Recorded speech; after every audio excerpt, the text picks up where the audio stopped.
Welcome back to Boilers and Beyond. I'm your host, Jordan Jones. We're a few hours away from the calendar officially turning to March here on Sunday, February 28th. 2 weeks from right now, we will have a bracket for the NCAA tournament. It's the best time of the year. I am more than excited to preview and analyze some March basketball here on Boilers and Beyond. This past week, Purdue took care of business on Friday night and then some with their 73-52 win over Penn State, putting the Boilers in a great spot with just 1 week remaining in the regular season. I can't believe we're already to this point where conference tournaments are starting and we're in serious bubble watch, coaches getting fired, NBA draft discussions. It's that time of year again. It seems like the season has flown by, as it always does. But let's talk about that win in State College and preview the final week of regular season play. But first and foremost, rest in peace to Purdue radio legend Larry Clisby, the longtime voice of Purdue basketball. You know, so many fans in the state of Indiana grew up listening to basketball on the radio with Clisby at Purdue and Don Fisher at Indiana. And, you know, prior to the Big Ten Network, I was young, but I listened to some Larry Clisby games, you know, back home in Warsaw, Indiana, and the guy's a legend. He is a true Purdue icon, you know, 42 years on the call of Boilermaker basketball. I'm always going to be very thankful that I got to see him in person a few times last year downstairs in Mackey Arena before games, and it's always going to upset me that he was never able to call a Final Four for Purdue. He had so many great, legendary calls for Purdue games with his signature bullseye. It would have been incredible to let him get on the biggest stage with the team, but he'll be missed. Listening to the radio broadcasts isn't the same without Cliz doing it. I've listened to a little bit of the radio this year, and it's just not the same without Cliz. I do look forward to listening to the pregame radio show on WAZY on Tuesday to hear Rob Blackman talk about Cliz a little bit and some of his memories after he's, you know, spent so long working with the Cliz. But rest in peace, Cliz. You'll be missed by the Purdue family. But Purdue did get a really good win on Friday night at Penn State. A Friday night game's always kind of weird. It's not something that I think I'm necessarily used to yet. I know we're seeing it in both football and basketball with Friday night games becoming more common. I'm not a fan of it. I much prefer leaving Friday night in both football and basketball for the high schools. But hey, I don't have any say in that. That is between Fox and the Big Ten Conference. Sasha Stefanovic returned to the starting lineup in this game in place of Brandon Newman. And I wasn't sure whether it would happen or not. But Newman's been really up and down since he had that 29-point performance against Minnesota back in January. Stefanovic, on the other hand, played really well against Nebraska. A little bit more consistent, obviously, as a junior compared to a freshman. That's normal. And, you know, with Jaden Ivey in the lineup, he's not coming out. I don't think we'll ever see him come off the bench again in black and gold. I really don't. So it was interesting to see that happen. I'm never one who puts some tremendous amount of weight in the starting lineup. I know it certainly does affect a player's rhythm and it can affect players' confidence, but I'm not someone who freaks out too much about the lineup. And I think sometimes, as we saw earlier this year with Travion Williams, it can be just as beneficial to play a guy off the bench, whether it be temporary or permanent. You know, some guys just come in better off the bench. And in this game, Eric Hunter Jr. and Newman each picked up 2 fouls really quickly in the first half, and I got worried at that point. You know, I don't know that Purdue has had a game all season with some serious foul trouble at the guard spot? If they have, I can't think of it. It's not coming to my head. That forced Stefanovic and Ivey to make some plays, and they did. Those two combined for 20 first-half points. Purdue got some good post play as well, with Williams and Edey combining for 12 in the first half, 6 apiece. So Purdue got some good play on offense in the first half. I think if you looked at the first half early on, Penn State was knocking down some threes early on. Purdue didn't bat an eye. Purdue stuck to their defensive assignments. It worked out. Penn State comes out of the locker room and cut it to a 9-point game, but Purdue came right back with a run, put it out of reach. Boilers win easily. It was a really balanced scoring effort by Purdue in this game. Sasha Stefanovic, leading scorer with 16 points. Trevion Williams, Jaden Ivey, Eric Hunter all had double digits as well. The minute distribution in this game was fairly interesting. Isaiah Thompson played 18 minutes. That's more than I can remember him playing recently. Newman's foul trouble, and he didn't have a great game, even in spite of the foul trouble. Only 10 minutes for him. That has to be his lowest of the season. I can't think of him playing less than that. As a whole, though, Purdue shot 50% from the field, 36% from three. If you're Purdue, you love that number, especially that three-point number, which has really been a problem for Purdue at some times this year. Those are good numbers. Those are numbers you win with. And the big stat to me that stood out was rebounding. First time we saw Purdue play Penn State, Purdue really struggled to box out Penn State. I remember the first possession of the game for the Nittany Lions. I believe they had 4 offensive rebounds on one possession. Purdue shored that up. Purdue did very well on the glass, won the rebounding battle 41-28. That is fantastic against a team like Penn State who just plays hard. You know, they're not that big. They're not speed demons, but they play hard. And to dominate the rebounding battle like that, that's excellent for Purdue. A few thoughts about Purdue in the win and going forward. It's obvious fans really want to see Aaron Wheeler succeed, as you should. He's a kid who it's easy to root for him because things have gone so poorly the last couple years for him, and you know, it's just a tough break. He shot well his freshman year, and he hasn't found it since then, but he's played really well the last 2 games. Friday night, 5 points, 7 rebounds, 3 assists, and he was a plus 12 in 15 minutes. That's a really good game.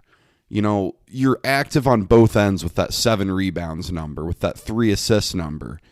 He gets a bucket around the basket, knocks down an open corner 3.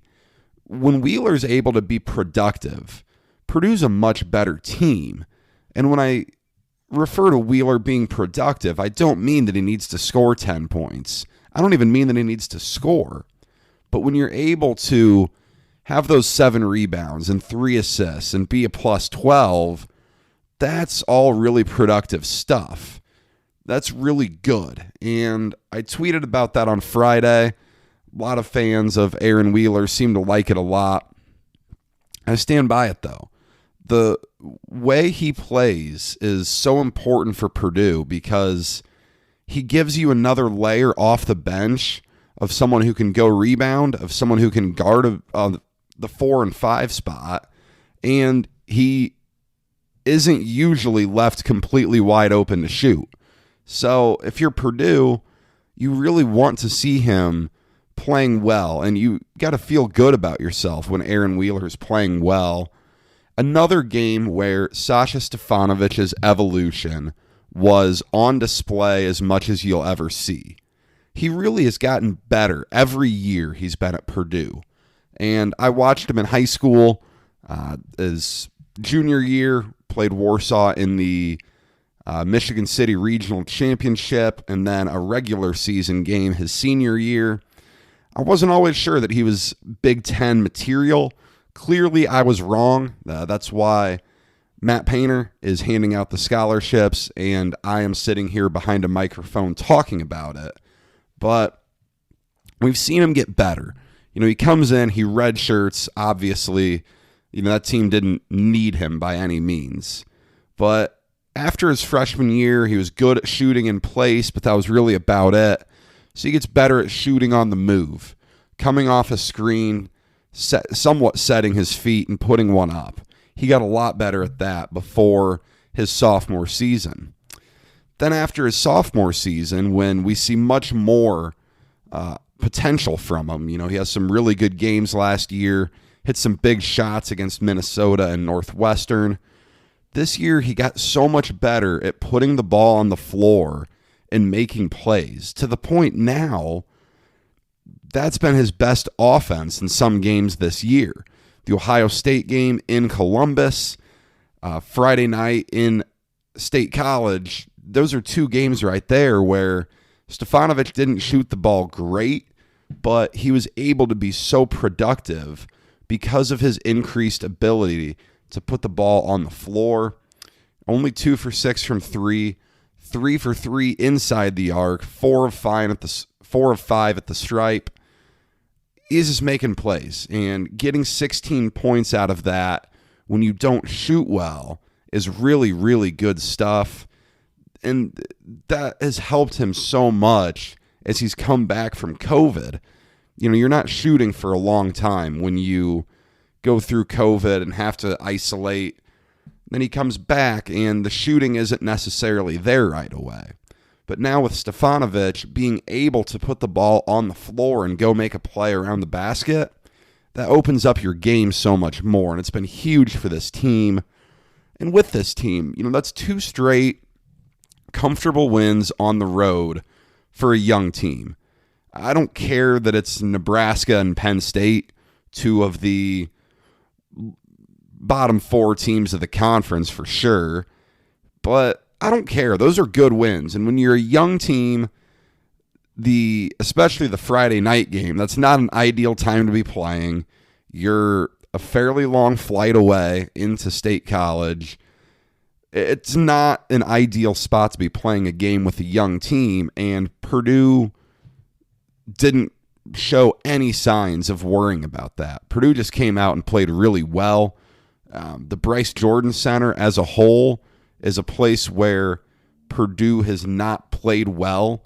You can think back to, I believe it was 2017 when Ryan Klein hit some threes in overtime, and 2019 Carson Edwards made some big plays in overtime. But these are overtime games or close games down to the wire. You have to be thrilled if you're a Purdue fan. You watch Purdue give up some threes early on, and you watch Purdue just weather the storm, stick to their defensive assignments, and really just run Penn State out of the gym. This isn't a great Penn State team. Jim Ferry's got a really tough situation there with Pat Chambers getting fired so soon before the season. That's a tough spot to be in if you're a Penn State fan, but this is one of the youngest teams in the country in Purdue, and they've been incredibly competitive in a loaded conference. The Big Ten's going to be loaded again next year, but instead of Purdue being that dark horse team, Purdue's going to be a preseason favorite, and that's going to be a different dynamic that Purdue really hasn't necessarily felt a whole lot recently. Coming up next for Purdue, though, they're done leaving the state of Indiana. The regular season finishes up at Mackey Arena before the Big Ten and NCAA tournaments are in Indianapolis. So Purdue's done leaving the state. They will more than likely be the team to travel the least to get to the controlled environment, as they're calling it, in Indianapolis for the tournament. So Purdue's in a good spot there. They've had some interesting travel trips. The Maryland game really sticks out as one of those, but, they're on a bus now. That's all they're doing. That's good. But before they even get on the bus to Indianapolis. They start with 2 straight home games to wrap up the Big Ten season. 9 p.m. Eastern on Tuesday. Wisconsin at Purdue. Wisconsin's been a bit of a disappointment this year in my book. I really expected them to be a top 4 team in the conference, and they're not really close to that. They're number 5 in the preseason polls, one of the league favorites. They got all their returning production back from last year, basically, and they haven't done much.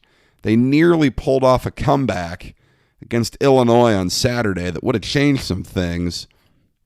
Dimitri Trice with 29 points. It wasn't enough to keep the Badgers in it. They're sitting at 10-8 in Big Ten play, and they're sitting at 24 in the rankings as I record this. Chances are the rankings will be posted by the time you listen to this. If it's after Monday at noon, then they are posted new. I don't think Wisconsin would be ranked. I do think Purdue will be. It's another win. There were some losses in front of them. Tennessee lost.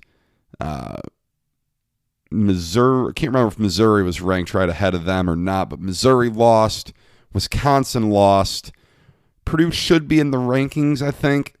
I don't know that the team minds flying under the radar the way they kind of have been, but they're one of the best 25 teams in the nation.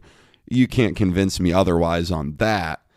And then Sunday at 2 p.m., Indiana at Purdue. Boilers are seeking their 9th straight win over the Hoosiers. That's completely astounding to me still. Every time I see it and I see the number of days since Purdue beat IU, it just blows my mind every time. That program has completely fallen apart. They're sitting at 12-12 overall, 7-10 in league play. I trust, if you guys listening are all Purdue fans, I'm sure you have IU buddies on Twitter, and you see the IU delusionalists on Twitter. They're a mess. The Fire Archie Miller crowd has reached a fever pitch. I think they're going to get their way. I don't know how this new athletic director, Scott Dolson, can justify bringing him back at this point, but I think they're going to get their way. The program isn't what it used to be. This is now Indiana's 4th losing Big Ten record in the last 5 seasons. Purdue handled the Hoosiers easily last time around in Bloomington. Trace Jackson-Davis had 25 points in that game, but you wouldn't have known it. And that's what really says a lot. IU was never really all that close in that game. This is weird, though, because I really think Purdue's going to win this game fairly easily. I don't say that about Purdue-IU games really ever, but that's where I'm at right now. A loss to Purdue on Saturday would probably be the final straw that ends the Archie Miller tenure. I do think he'll coach the Big Ten tournament. I don't know what IU would do with a potential NIT bid. I can't imagine they would play the NIT if they decide to fire Miller. That fan base is beyond sick of what they're doing now. The $10 million or so buyout isn't enough of an obstacle to make the decision harder. I think IU will be fine getting that money and making the decision to fire Archie Miller. Purdue does still have that Nebraska game from early January that it would, in theory, like to make up. At this point, I just have to assume it's probably not going to happen. And for Purdue's sake, I don't think it's that big a deal. Purdue's got nothing to gain from playing that game, but they have a lot to lose. You could drop a seed in the tournament. You could drop a seed in the Big Ten tournament. And, I don't think it says much about Nebraska, but they did just beat Minnesota. The Gophers are falling apart. Marcus Carr scores 41 and you lose to the worst team in the conference. That's blowing my mind. I know Gabe Kalsher's out, but that's not a game that Minnesota should have come close to losing. And really, it doesn't make a lot of sense on the calendar for Purdue and Nebraska to play. What are you going to do? Play it Sunday, Monday. If you get to Tuesday, Nebraska's going to be playing on Wednesday in the Big Ten tournament in the first round. So I don't see it happening, but I guess you never know if it needs to be that way for seeding purposes in the Big Ten tournament. Big Ten wide to close out the show here today. Michigan is virtually a lock to win the conference regular season. It's pretty unbelievable how strong of a start Juwan Howard is off to up in Ann Arbor for his college coaching career. He's been excellent. He is recruiting very well, and these teams are dangerous as can be. They play hard, they play pretty smart, and they're very skilled. In addition to Archie Miller, I think Richard Pitino has to be in any conversation about coaches getting fired. That's a long time overdue. Pitino's had some talent up there and has completely wasted it. I do think it's time for that school to make a change. And then Northwestern is going to have to start probably having conversations about Chris Collins. I think he'll get another year at least with how young this group is. Everyone should return. But the program isn't trending in the right direction. And it really hasn't since they lost in the NCAA tournament to Gonzaga in 2017. But it's just not trending in the right direction. They had a lot of that same group back the next year, and they were horrible. We'll see what they look like there. In the Big Ten Player of the Year debate, some years it's close. Jared Sullinger, Jawan Johnson stands out as one that was incredibly close. For a while, it looked like Luka Garza, Ayo Dosunmu could get there, but Dosunmu struggled in a loss to Michigan State earlier this past week, and then he broke his nose on a flagrant foul from Matty Sissoko, a pretty dirty play. Really pretty obvious what Sissoko was looking to do. I think Garza, even though he's had some less than stellar performances recently, he was awesome in Iowa's win versus Michigan State, at Ohio State today. I think he'll end up winning it, but it's not all that exciting of a race anymore. You really would have liked to have Garza and Dosunmu each leading their teams toward a Big Ten regular season title, but Michigan is going to wrap that up, barring anything insanely unforeseen. As of right now, Purdue would be the 4 seed in the Big Ten tournament if they only play 19 conference games and that Nebraska game does not get made up. I don't know how that would factor into seeding. I assume it's win percentage, but Purdue does, if they get to that point, they do own a tiebreaker with Ohio State, and then Iowa has a tiebreaker over Purdue. Iowa currently a spot ahead of Purdue. Ohio State currently a spot below Purdue. This is going to be a lot of fun. Final week of the regular season. The season hasn't all been smooth sailing, but we've made it to the best time of the year. As John Rothstein would say, grab your nitroglycerin pills because this is March. That's all I have for you today. Thank you for spending time with me. Be sure to follow the show on Twitter at Boilers Beyond for news and in-game analysis. Boilers and Beyond is available wherever you get your podcasts. Be sure to subscribe so you don't miss an episode. I'll be back next Monday with a new episode to recap the regular season and get you ready for the Big Ten tournament. Until then, enjoy the action.